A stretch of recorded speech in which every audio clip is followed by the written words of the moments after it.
Do women have to be naked to get into the museum?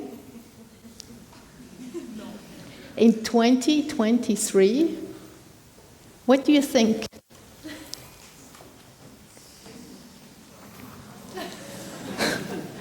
Oh, that was, sorry, I missed my, sorry, oops. But welcome, ladies and gentlemen, to the Kunsthaus. It is a great honor for me to be the first speaker today. It's actually kind of like my home here. And my short presentation, my talk, will of course be about art. No wonder, but no worries also, it won't be like a really boring art historical lesson, but more kind of a short reflection on the status of inequality in the art world, the reasons behind, and also possible ways out, thanks to the art and the artists who always have kind of very refreshing and inspiring ways to touch upon this issue. Okay, so again, do women have to be naked to get into the museum? This somewhat provocative title is actually a quote, as you can see now, from a very famous artist, feminist artist collective called Guerrila Girls. The US-based collective acts actually anonymously, and to maintain their anonymity, they wear gorilla masks. So that's what you see here, basically. So hence the name Guerrila Girls, like a mix of gorilla and guerrilla. In 1989, this is what you see here, also on the slide, they visited the Metropolitan Museum in New York, short, the Met. So that's what you see here, the Met Museum. And they went there to compare the number of women artists that were on display in the galleries with the numbers of naked female bodies featured in the artworks there on the display. And the number were revealing. As you can see, only 5% of women, of the artists were women, while, as you can see there also, 85% of the nudes are female. The Guerrilla Girls repeated that action in 2005. Look at the numbers. And 2012. So the year when Advance was founded, it seems that there was a reason for that. You see, the numbers didn't change over time. But also the Kunsthaus, where we are here today, has been criticized very often, actually, in recent years, for like the lack of women artists in the museum. Hulda Zwingli, it's kind of the Zürich counterpart of the Guerrilla Girls. I'll show here an image. It's also an artist collective of women artists that acts like anonymously, but they created a kind of a fictitious character. This is Hulda Zwingli, which is not the wife of Huldrych Zwingli, but it's kind of actually this fictitious character, Hulda Zwingli. And they have various ways of acting. They're very active on Instagram channel, and they do other forms of protests, of demonstrations, and they criticize the Kunsthaus a lot. And actually, to be honest, they are really right about it, because I checked the numbers, and we have currently 11% of women artists in the museum.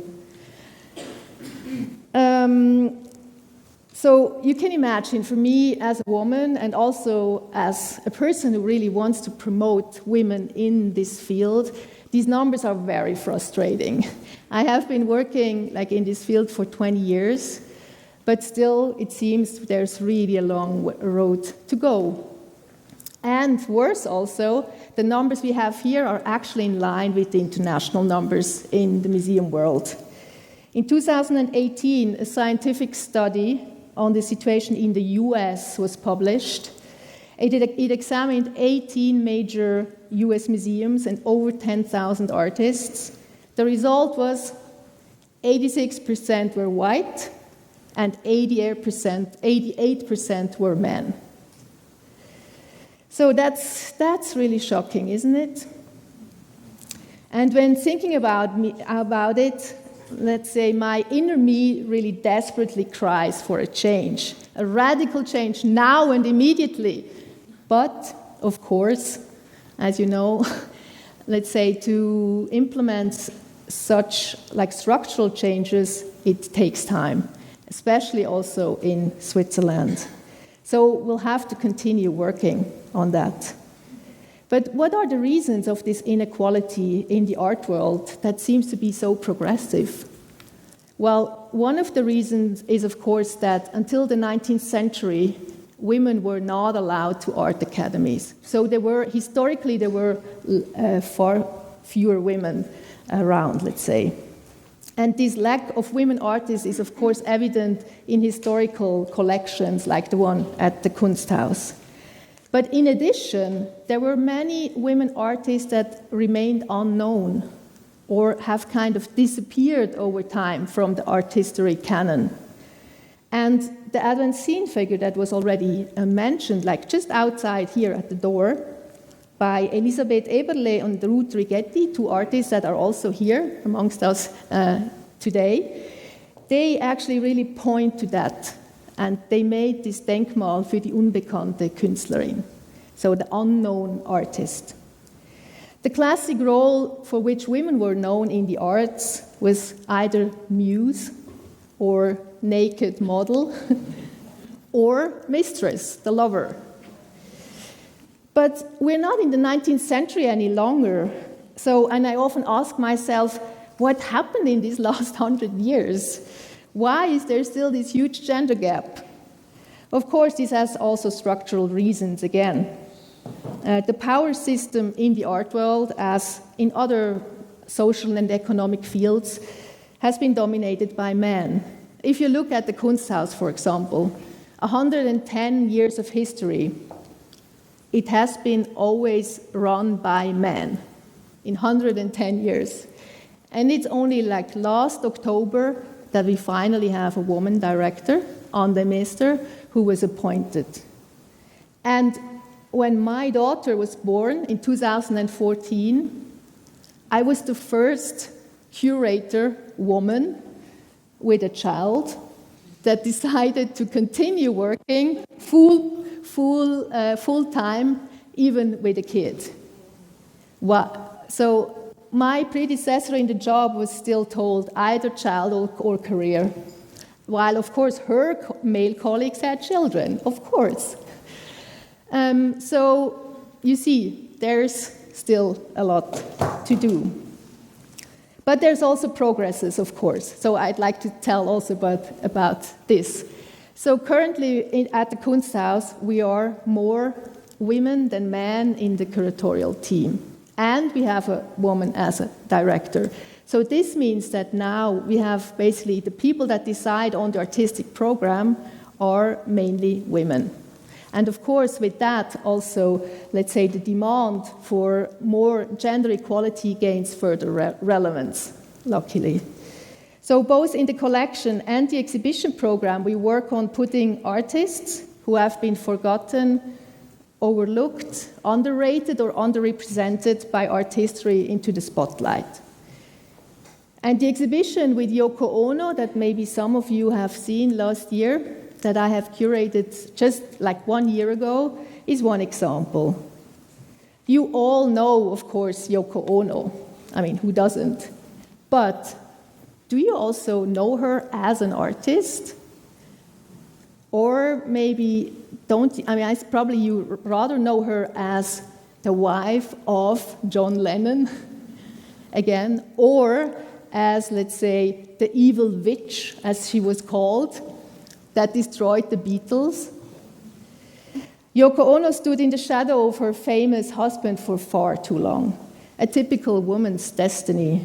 She was an important artist long before she met John Lennon.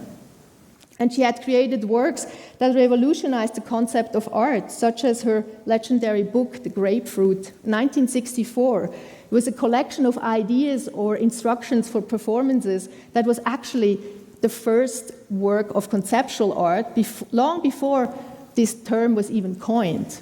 Conceptual art is all about ideas.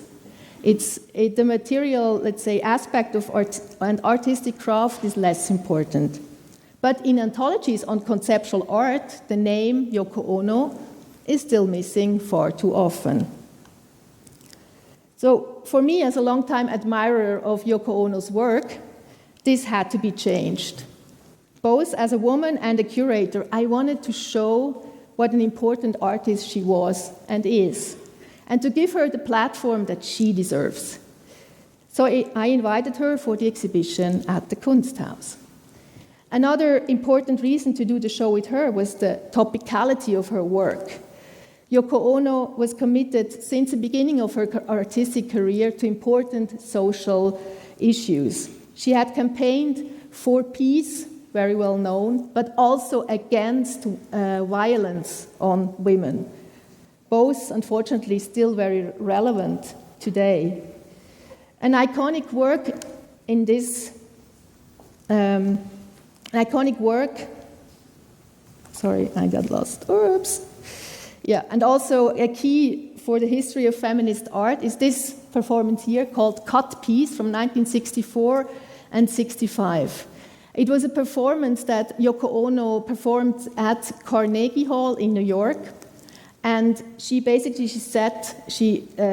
on the stage. She put a scissor next to her, and she invited the audience to come up to the stage and cut small pieces of fabric out of her clothes. Tentatively at first, but more and more ruthlessly as time went on, people cut off her clothes. In the video that documents that performance, you see a young man that really doesn't stop cutting until her bra is loose. And you have to imagine, Yoko Ono was very young at the time. She wasn't the famous wife of. She was a woman sitting there, and it's really an incredible, striking image and powerful image to draw attention to violence against women and the objectification also of women to sexual objects. At the same time, the performance kind of refers to the fact that women have to be naked to get into the museum and to the exposure of the female body in the arts.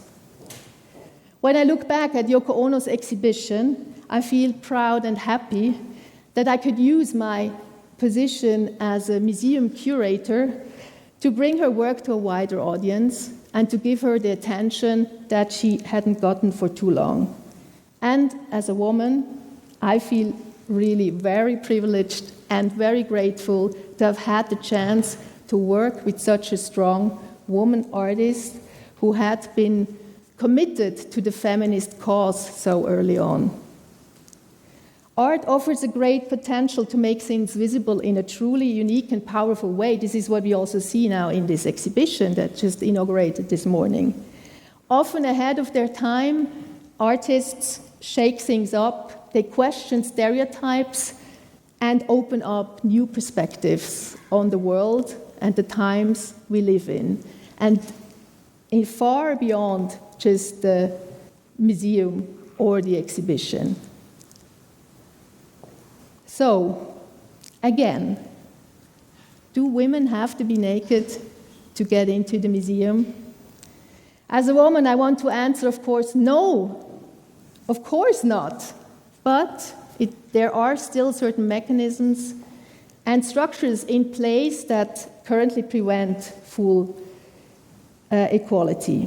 In that regard, the art world is no different from other working fields, and we must continue to adjust the parameters to advance equality. If you look at your industry, at your business, is there also a kind of naked woman entry barrier? A kind of behavior or role women have to adapt to get a seat at the table? I pass on the question to you.